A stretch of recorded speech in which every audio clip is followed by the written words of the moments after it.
وقت آ گیا ہے. ہاں ہمارا جو دکھ اپنا ذاتی ہے، خاندانی ہے، وہ اپنی جگہ پہ ہے، اس دکھ میں ہم سب آپ کے ساتھ ہیں، مگر وقت ایسا آ گیا ہے کہ اب ہمیں ایک قوم بن کر، ایک کلیسیا بن کر، خداوند کا بدن بن کر بھی سوچنا ہے کہ ہمارا اجتماعی جو رد عمل ہے اس میں ہمیں کیا کرنا چاہیے. میں آج آپ کی خدمت میں حاضر ہوا ہوں بہت بڑا سرمن بھاشن لے کر نہیں، بلکہ میں چاہتا ہوں جہاں جہاں آپ میری آواز سن رہے ہیں، دیکھ رہے ہیں اور سن رہے ہیں یا صرف سن رہے ہیں، میں آپ کے لیونگ روم میں ہوں، ڈرائنگ روم میں ہوں، کچن میں ہوں، کہیں بھی ہوں، آپ اور میں ایک دوسرے کا ہاتھ تھام کر خداوند کی تسلی اور اطمینان والی باتیں ایک دوسرے سے بانٹیں تاکہ ہمارے دلوں کا بوجھ ہلکا ہو. ہم یہ تو کر سکتے ہیں کہ خداوند کی محبت کو ایک دوسرے کے ساتھ بانٹ سکتے ہیں. میں آپ کے ساتھ بیٹھا ہوں، آج آپ کے سامنے بیٹھا ہوں، میرا ہاتھ تھامیے، میری باتیں سنیے، مجھے نہ سنیے، خداوند کے کلام کی باتیں سنیے. میرے دوست، انسان اس زندگی میں سفر کی حالت میں ہے. یہ ایک سفر ہے. کئی دوستوں کا جیسے میں نے بیان کیا، سفر ختم ہو جاتا ہے ان کی زندگی کا، بیماری کی وجہ سے، عمر کی وجہ سے، حادثے میں، جیسے بھی.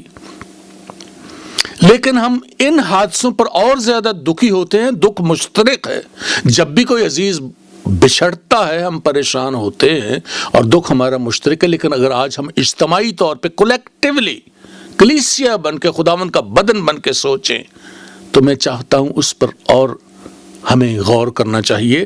میں نے جیسے عرض کیا کہ ہماری زندگی اس دنیا میں ایک سفر ہے.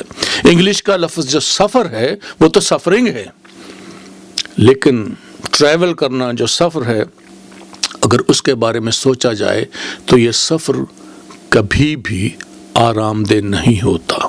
ایک بات ضرور ہے، سفر آپ کے حالات کے مطابق اس کا فرق ہو سکتا ہے کہ جیسے کسی گاؤں میں، تھرڈ ورلڈ کے گاؤں میں کوئی سفر کرے، ٹریول کرے، یا لنڈن کے سب وے میں، دونوں کے آرام اور حالات میں فرق ہو سکتا ہے. لیکن سفر کوئی بھی ہو، کبھی بھی اونچ نیچ سے مبرہ یعنی پاک صاف نہیں ہوتا. اس میں کچھ نہ کچھ اونچ نیچ ضرور ہوتی ہے، تھکاوٹ ضرور ہوتی ہے. تو مطلب یہ ہے کہ ہم زندگی کے ایسے سفر میں ہیں جس میں مشکلات ہوں گی ہیں، ہوتی رہیں گی. دکھوں کا سبب کیا ہے اس سفر میں؟ کسی ہندو دوست سے پوچھئے تو وہ کہے گا کہ جی پچھلے جنم کی سزا ہے. کسی اور عقیدے والے سے پوچھئے وہ کہے گا جی گناہوں کی سزا ہے. اب جو بات کہنے جا رہا ہوں وہ بہت سے مسیحی دوستوں کو چونکا دے گی. ایماندار کی زندگی میں بہت کچھ مقصد الہی سے بھی ہوتا ہے. بہت کچھ کا لفظ استعمال کیا، میں نے سب کچھ نہیں کہا کیونکہ میرے پاس اس کی وضاحت کا ٹائم نہیں ہے. اور جب خدا کی مرضی میں الہ مقصد اس میں شامل ہو تو دوستو یاد رکھیے اس میں خدا کا مظہر پنہا ہوتا ہے. یہ بڑی سمجھنے کی، سوچنے کی بات ہے کہ میں کیوں کہہ رہا ہوں. اب دوستو یہ میرے اور آپ کے ہاتھ میں ہے کہ ہم خود کو خداوند کی مرضی کے سپرد کریں یا نہ کریں. اور یہ کبھی نہ سوچیں کہ خداوند جانتا نہیں، وہ جانتا اس کے لوگوں کے ساتھ کیا ہو رہا ہے. میں نے جب پہلے کہا تھا اپنی ذات سے باہر نکل کر جھانکیے، کیا کیوں کہہ رہا ہوں؟ پشاور کا قصہ ہوا، ہاں ہوا. کیا آپ مصر کے لوگوں کو یاد رکھتے ہیں کہ ان کے ساتھ کیا ہو رہا ہے؟ سیریا میں کیا ہو رہا، ایران میں، عراق میں، اور پاکستان تو ہے ہی. اگر کچھ لوگوں کو یاد ہو، اور مجھے امید ہے، مجھے پتہ نہیں ابھی یوٹیوب سے وہ ویڈیو کھینچ لیے گئے، ہٹا دیے گئے یا ابھی تک ہیں. نوجوان بچیوں کو بے حرمت کیا جاتا ہے، انہیں ننگا کر کے چاقوؤں سے ان کے بدن کو کاٹا جاتا ہے. اور پھر میں نے تو وہ تصویریں دیکھی ہیں، دل روتا ہے، خون کے آنسو روتا ہے. صلیب اس کے گلے میں بچی کے گھسیڑ دی گئی جو اس کی انتڑیوں میں گھس گئی. یہی لوگ کر رہے ہیں۔ مصر میں غور کیجیے اور سیریا میں بھی یہی حال ہے۔ 1 2 3 4 5 نہیں، درجنوں کے حساب سے چرچز جلائے گئے ہیں پچھلے 2.5 مہینے میں۔ یہ میں نے یہاں ساری رپورٹ ٹی وی پہ دیکھی اور سنی ہے، اور سن کر حیران ہوئے ہیں کہ وہاں پہ کاپٹک کرسچنز کی جو ہے لائف میزریبل کر دی گئی ہے۔ جو بات میں آپ سے کہنا چاہتا ہوں وہ یہ ہے کہ یہ تمام ملک جو ہیں یہ امن کا، محبت کا ڈھنڈورا پیٹتے ضرور ہیں، لیکن یہ ساری لپ سروس ہے۔ اگر آپ غور کریں تو ان ملکوں میں اقلیتوں کا، مائنورٹیز کا، اور اسپیشلی بالخصوص مسیحوں کا، کرسچنز کا جینا دو بھر ہے، زندگی ایک عذاب ہے۔ کبھی کبھی میں تنہائی میں میری آنکھوں سے آنسو گرتے ہیں، میں اپنے بال نوچتا ہوں۔ میں جانتا ہوں کئی لوگ ایسے ہیں جو میرے اس خیال کو میرے ساتھ شیئر کرتے ہیں۔ یہ وہ لوگ ہیں میرے دوستو جو ویسٹ میں آ کر رہنا چاہتے ہیں، رہتے ہیں، لائف انجوائے کرتے ہیں، اور جو لفظ میں بولوں گا اسے سنیے کہ یہاں پہ آ کے ان ملکوں میں اپنے بہت سی باتیں ایسی کرتے ہیں، حقوق ڈیمانڈ کرتے ہیں، اپنے رائٹس ڈیمانڈ کرتے ہیں۔ بھائی حالانکہ یہاں پہ آلریڈی آزادی ہوتی ہے ان ملکوں میں، پھر بھی یہ ڈیمانڈ کرتے ہیں۔ جو افسوس کی بات ہے، جو کہنا چاہتا ہوں وہ یہ ہے کہ سیم حقوق جو یہاں پہ مانگتے ہیں مسیحی ملکوں میں یا ویسٹ میں، یہ اپنے اپنے ملک میں اپنی اپنی اقلیتوں کو نہیں دیتے۔ یہ ہپوکریسی کی انتہا ہے۔ اور میرے دوستو، میرے پیارے بہن بھائیو، عزیزو، مسیحوں کے لیے ان تمام ممالک میں کہیں نہ کہیں، کسی نہ کسی جگہ پر، ہر روز، ہر لمحہ کوئی نہ کوئی پشاور، کوئی نہ کوئی 9/11 ایک تلوار بن کر ان کے سروں پر لٹکتا ہے۔ ہر سانحہ کے بعد بہت سے لیڈر نیوز میں آنے کے لیے سیاسی بیانات ضرور دیتے ہیں۔ ایسے ہی ویسٹ میں کچھ لوگ بھاگ دوڑ شروع کر دیتے ہیں، نتیجہ کچھ نہیں نکلتا، چند دنوں کے بعد معاملہ دبا دیا جاتا ہے اور پھر ہم وہیں کے وہیں کھڑے رہتے ہیں۔ دل اداس ہوتا ہے، دکھی ہوتا ہے، دل ٹوٹتا ہے، ہم روتے ہیں۔ اور وہ جانیں جو چلی گئیں، جو شہید ہو گئیں، ان کے ساتھ ساتھ ان لوگوں کے لیے آج میں بہت اداس ہوں، بہت پریشان ہوں جو بچے ہیں، جن کے عزیز چلے گئے، لواحقین کے لیے میں پریشان ہوں۔ اور میں چاہتا ہوں ہم کلام کی روشنی میں کچھ باتیں، محبت کی، تسلی کے بول ایک دوسرے کے ساتھ بانٹیں۔ میں نے یہ ابتدا میں سارا اپنا دل ہلکا کیا ہے آپ کے ساتھ۔ خداوند کے پیار اور وعدوں میں ہم ایک دوسرے کے ساتھ تسلی کے بول ضرور بانٹ سکتے ہیں۔ اور سب سے پہلے میں یہ کہوں گا کہ ہمارے خداوند نے کہا تھا کہ میں تمہیں اپنا اطمینان دیے جاتا ہوں۔ یہ یاد رکھیے، کلام میں خداوند کے لفظ ہیں کہ میں تمہیں اپنا اطمینان دیے جاتا ہوں۔ جو میرے دوست کلام پڑھتے ہیں انہیں اس بات کی یقین دہانی ہونی چاہیے کہ ہمارے جو عزیز ایمان میں ہوتے ہوئے خداوند میں سو گئے ہیں وہ ضرور ہم سے ملیں گے، کیونکہ سویا ہوا جاگتا ہے، اٹھتا ہے ضرور۔ ہم مسیحوں کو آسمان سے ہمیشہ تسلی اور اطمینان حاصل ہوتا ہے، مگر یہ جو مارنے والے ہیں، یہ جو وحشی ہیں، درندے ہیں، یہ کبھی سکون نہیں پاتے اپنی زندگی میں۔ کیونکہ دیکھیے کلام میں لکھا ہوا ہے، مثال کی بات آپ مثال کی کتاب میں پڑھیے، وہاں لکھا ہے کہ شریر کا کوئی پیچھا نہ بھی کرے تو بھی وہ دوڑتا بھی کیوں دوڑ رہا ہے؟ شرارت کرتا ہے وہ، اس کو چین نہیں، ان کو اطمینان نہیں، اور یہ برے فعل انہیں کہیں چین نہیں لینے دیتے۔ اور آپ کی توجہ چاہتا ہوں اس بات پر کہ جو مارنے والے اور مرنے والے ہیں، دونوں کی مرضی، مقاصد میں فرق ہے، اور سب سے بڑی بات یہ ہے کہ ان کی امید میں فرق ہے۔ ایمانداروں کے پاس، مسیحوں کے پاس زندہ امید ہے، لیونگ ہوپ ہے، ان کے پاس کوئی امید نہیں ہے۔ فرق کیوں ہے؟ دیکھیں خداوند نے، میرے اور آپ کے مسیح خداوند نے یہ کہا تھا کہ میں اس لیے آیا ہوں کہ تم زندگی پاؤ اور کثرت کی زندگی پاؤ۔ ہم لوگ، مسیحی لوگ، زندگی کی بات کرتے ہیں اور یہ لوگ ہمیشہ مرنے مارنے کی بات کرتے ہیں۔ ہمارے خداوند نے ہمیں دشمن کو پیار کرنا سکھایا ہے، دشمن کی مدد کرنا سکھایا ہے، دشمن کو معاف کرنا سکھایا ہے، اور یہ تعلیم پوری دنیا جانتی ہے، انہوں نے دیکھا ہے۔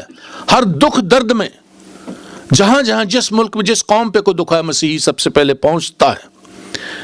اور زندگی کے سفر میں جیسے میں نے پہلے کہا، ہمیں دکھ تکلیف ہوتی ہے۔ کلام کی روشنی میں کچھ حوالہ جات دیکھیں گے۔ زندگی کے سفر میں دکھ ہیں، مگر دکھ دو قسم کے ہوتے ہیں۔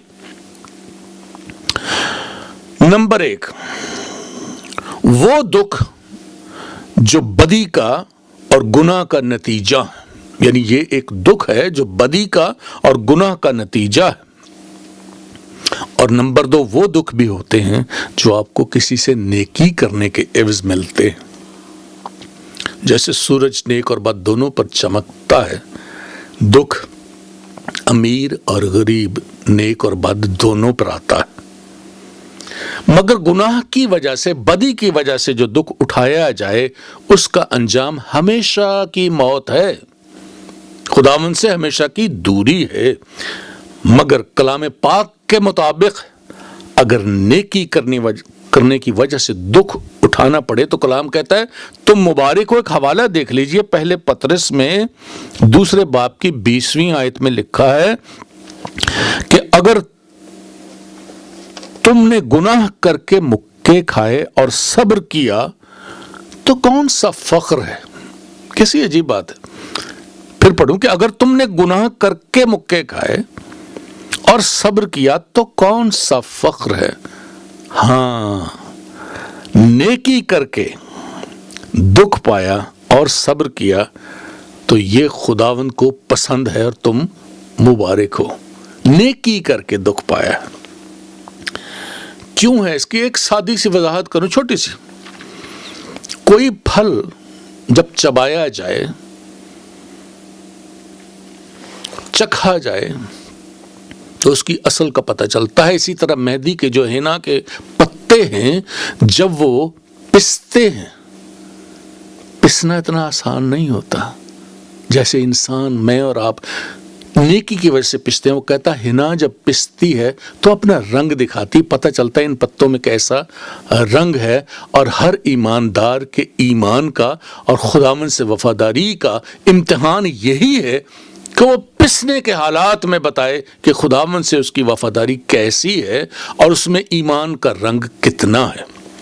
میں تمام دوستوں سے ہاتھ باندھ کر دست بستہ یہ عرض کروں گا کہ ان تمام حالات میں اپنے ایمان کو تھام کر رکھیے۔ ایک اور حوالہ دیکھتے ہیں، ایوب نبی کی کتاب میں جائیں۔ سب سے بڑی جو عجیب بات ہے، پہلی ہی آیت میں خداوند کا کلام ایوب کے بارے میں ایک ایسی بات کہتا ہے جو کاش کہ وہ بات میرے اور آپ کے لیے بھی کہی جائے۔ یہ بہت بڑی بات خداوند کی روح کہتی ہے کیا ایوب کے بارے میں کہ وہ راست باز تھا۔ خداوند گواہی دے رہا ہے کہ ایوب راست باز تھا۔ اور میں چاہتا ہوں آپ پہلا باب پھر سے پڑھیے، آپ نے بہت دفعہ پہلے پڑھا ہوگا، پھر پڑھیے، غور کیجئے۔ اس راست باز شخص کا سب کچھ جاتا رہا، سارے بچے بھی چھن گئے، جائیداد مال و دولت سب جاتا رہا۔ اور پہلے باب کی 21ویں اور 22ویں آیت کو پھر سے پڑھیے گا غور سے، 2 باتیں بڑی عجیب ہیں وہاں پہ۔ وہ کہتا ہے ایوب سب کچھ جاننے کے بعد، اپنی بیوی کے تانے سننے کے بعد ایک بات کہتا ہے، خداوند تو نے دیا، تو نے لیا، تیرا نام مبارک ہو۔ لیکن دوسری بات پھر بڑی عجیب کہتی، کلام نے بتائی ہمیں کیا کہ ان سب حالات میں ایوب نے کوئی گناہ نہ کیا۔ کیوں یہ کہا گیا تھا میرے اور آپ کے لیے کہ ان تمام حالات میں ایوب نے کوئی گناہ نہ کیا؟ یہ اس لیے بتایا گیا کہ جب انسان کی زندگی میں اونچ نیچ آتی ہے، مشکل حالات کا فیس کرنا پڑتا ہے، ان کا سامنا کرنا پڑتا ہے، تو شیطان گھات لگائے بیٹھا ہے۔ وہ اس لمحے کے لیے منتظر ہے۔ وہ جانتا ہے کہ اب انسان کمزور ہے، اس پر حملہ کامیاب ہو سکتا ہے۔ وہ آپ کے ذہن میں بڑے بڑے شک ڈالے گا اور خدا کی بابت بہت سے سوالات جو آپ کے ذہن میں نہیں آنے چاہیے وہ ڈالتا ہے۔ وہ گھات لگا کے بیٹھا ہے کیونکہ جانتا ہے یہ اب کمزور ہے، اس کا ایمان کا بیڑا غرق کیا جا سکتا ہے۔ شیطان چال باز ہے میرے دوستو، یہ تو کلام کہتا ہے۔ وہ یہ چاہتا ہے کہ ہم اس کمزوری کی حالت میں اس کی سنیں اور خداوند کے فیصلوں پر تنقید کریں، کیونکہ جب کبھی ایماندار خداوند کے فیصلوں پر تنقید کرتا ہے تو وہ ایک ناشکر گزاری کی تصویر ہے، اور جب ہم ناشکر گزاری کے درجے پہ پہنچتے ہیں تو ہم اس کی الوہیت کو، اس کے فیصلوں کو للکارتے ہیں، اور جب ایسا ہوتا ہے تو اس کا نتیجہ بڑا ہی عجیب نکلتا ہے، بڑا بھیانک نکلتا ہے، اور وہ یہ ہوتا ہے کہ ہم برکات الہی سے ہاتھ دھو بیٹھتے ہیں، اور یہی شیطان کی چال ہے۔ میں اپنے دوستوں سے، اپنے خاندانوں سے، اپنے بہن بھائیوں سے، آپ سب سے یہ کہوں گا جن کے عزیز چلے گئے، کہ ہمیشہ یاد رکھیے خداوند نے کہا تھا قیامت اور زندگی میں ہوں، وہی ہے زندگی کا مالک، وہی ہے جس کے ہاتھ میں سب کچھ ہے۔ ہمارے محترم بزرگ پادری کینن برکت اللہ صاحب کی ایک کتاب ہے، اس کا نام ہے شہیدان گارتھج، مل جائے ضرور پڑھیے۔ وہ تاریخ بتاتے ہیں ابتدائی کلیسیاؤں کی۔ ابتدا میں کلیسیا کے یہ حالات تھے کہ ایسے ہی سفاک لوگ تھے، ظالم لوگ، اور کلیسیا کے لوگوں کو پکڑ کر، زندہ لوگوں کو پکڑ کر شیروں کے سامنے ڈال دیتے تھے۔ اور پھر تاریخ یہ بتاتی ہے کہ وہ لوگ وہ تھے، ان کا ایمان ایسا تھا، اتنے مضبوط تھے خداوند کے ساتھ، وہ انہوں نے کبھی نہ خداوند کا انکار کیا، نہ اپنے ایمان سے پھرے، اور ان لوگوں کے لیے جو انہیں ستاتے تھے، شیروں کی ماندوں میں ڈالتے تھے، ان کے لیے انہوں نے دعا کی ان کے سامنے۔ یہ ہے وفاداری، یہ ہے ایمان۔ اور اسی کتاب میں آپ کو ایران کی نستوری کلیسیا کا ذکر ملے گا۔ اگر آپ اس کلیسیا کے حالات پڑھیں تو وہ کھولتے ہوئے تیل میں، ابلتے ہوئے تیل میں مسیحوں کو پھینک دیتے تھے۔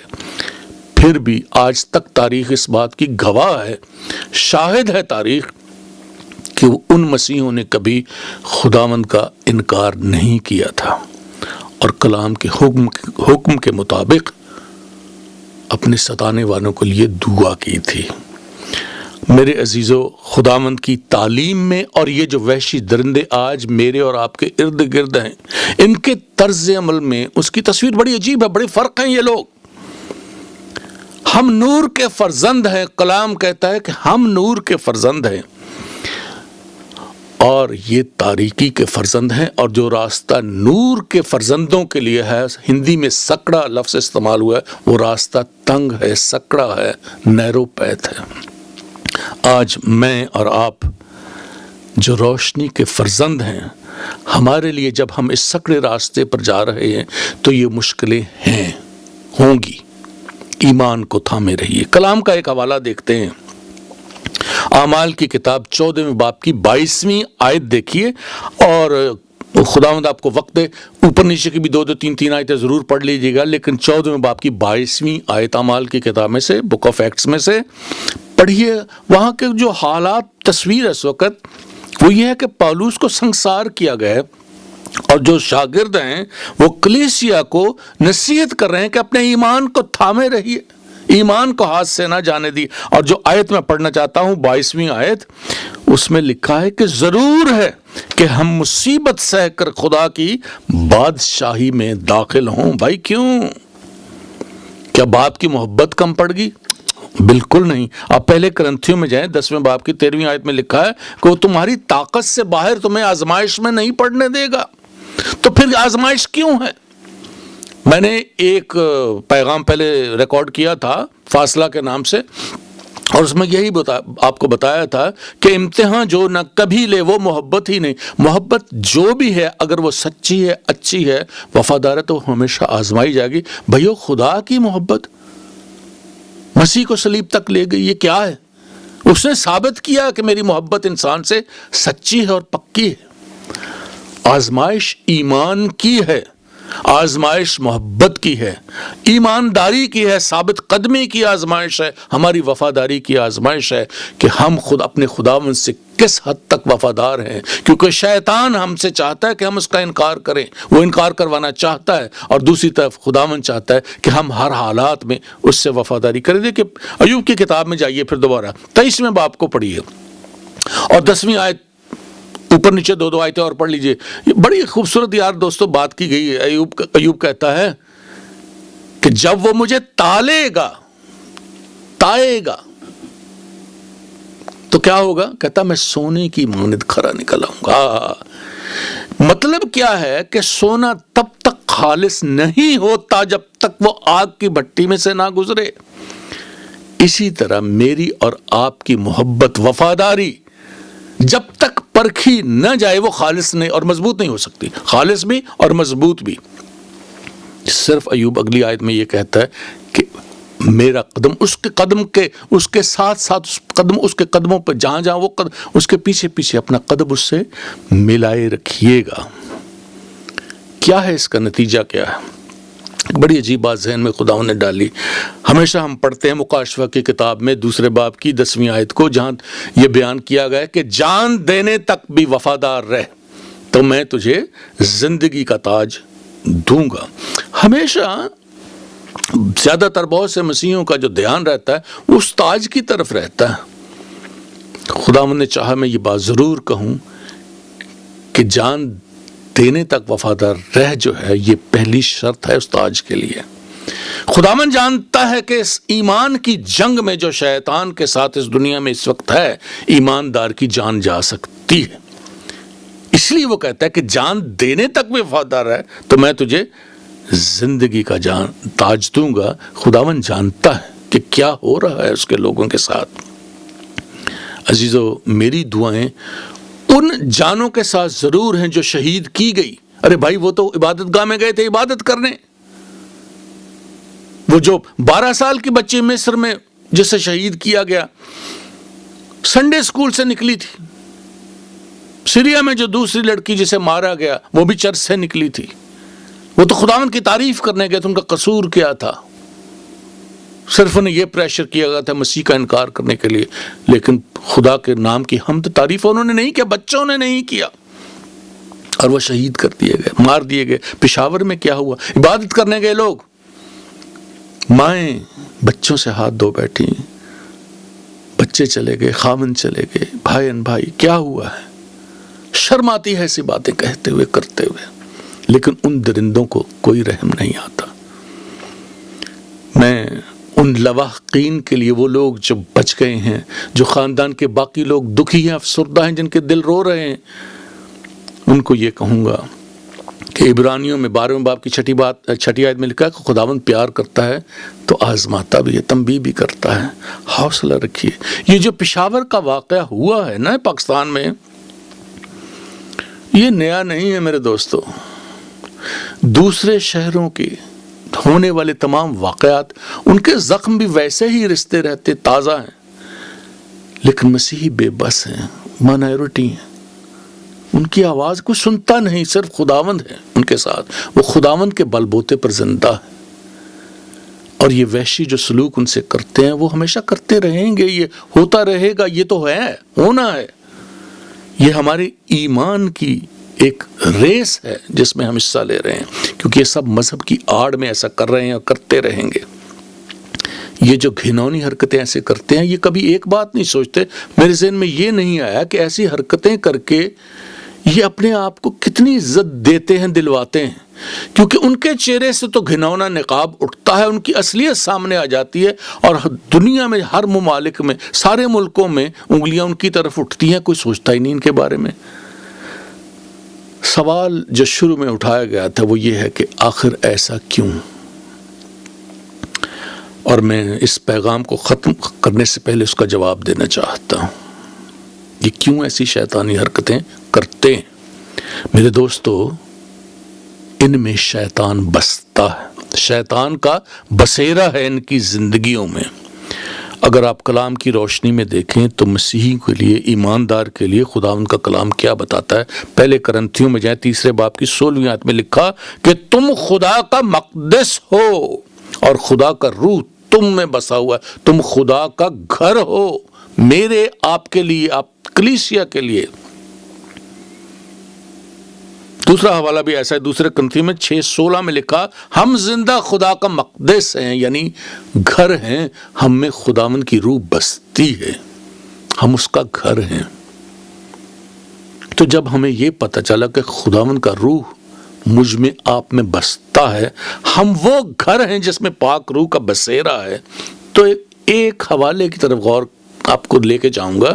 متی کی انجیل کے 7ویں باب میں پڑھیے گا، خداوند کا کلام دو قسم کے گھروں کی بات کرتا ہے۔ ایک گھروندہ وہ ہے جو ریت پر تعمیر کیا گیا، اور ایک گھر وہ ہے جو چٹان پر بنایا گیا۔ یسایہ 26:4 میں وہ کہتا ہے کہ یہوہ میری ابدی چٹان ہے، اور پہلے کرنتھیوں 10:4 میں لکھا کہ مسیح ہے وہ چٹان، مسیح چٹان ہے۔ اب دیکھیے وہ کہتا ہے کہ طوفان آیا اور ان دونوں گھروں سے ٹکرایا، اور جو پشاور میں جو کچھ ہوا یا دوسرے ممالک میں، موت وہ طوفان بن کر آئی ہے۔ پتہ کیا چلا ہے؟ ریت کا اگر گھر ہے آپ کا وہ بکھر جائے گا، لیکن جو گھر اٹل ہے، جس کی بنیاد چٹان پر ہے، مسیح پر ہے، وہ گھر قائم رہے گا۔ اور میرا سوال آج آپ کے ساتھ یہ ہے کہ اگر آپ کا ایمانی گھر چٹانی گھر ہے تو آپ کے لیے زندگی کا تاج محفوظ ہے۔